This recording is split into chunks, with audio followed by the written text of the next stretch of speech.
চা চামচ পেঁয়াজের ফাঁকি, হাফ চা চামচ আদার ফাঁকি, চা চামচ রসুনের ফাঁকি, হাফ চা চামচ গরম মশলার ফাঁকি, 1 চা চামচ লবণ, 1/3 চামচ হলুদ, এই কাপ দিয়ে 2 কাপ পানি, 1 টেবিল চামচ তেল। ঢেকে সিদ্ধ হতে দিব। ছোলাটা সিদ্ধ হয়ে গেছে। প্যানে সামান্য একটু সরিষার তেল দিব, কুচিয়ে রাখা গাজরটা দিয়ে দিব।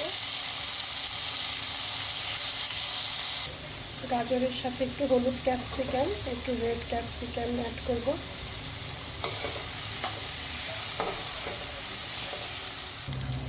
পেঁয়াজটা দিয়ে দিব।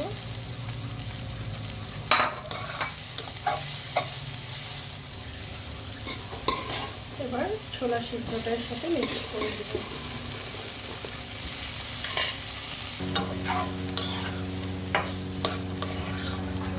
কাঁচামরিচ, ধনেপাতা, শসা কুচি দিয়ে দেব।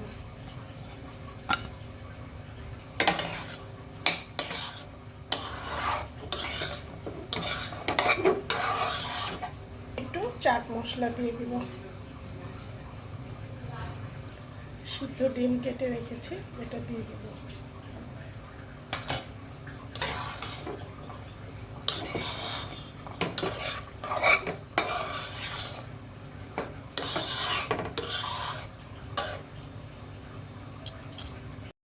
হয়ে গেল আমার হেলদি স্টাইলে মজাদার ছোলা ভুনা।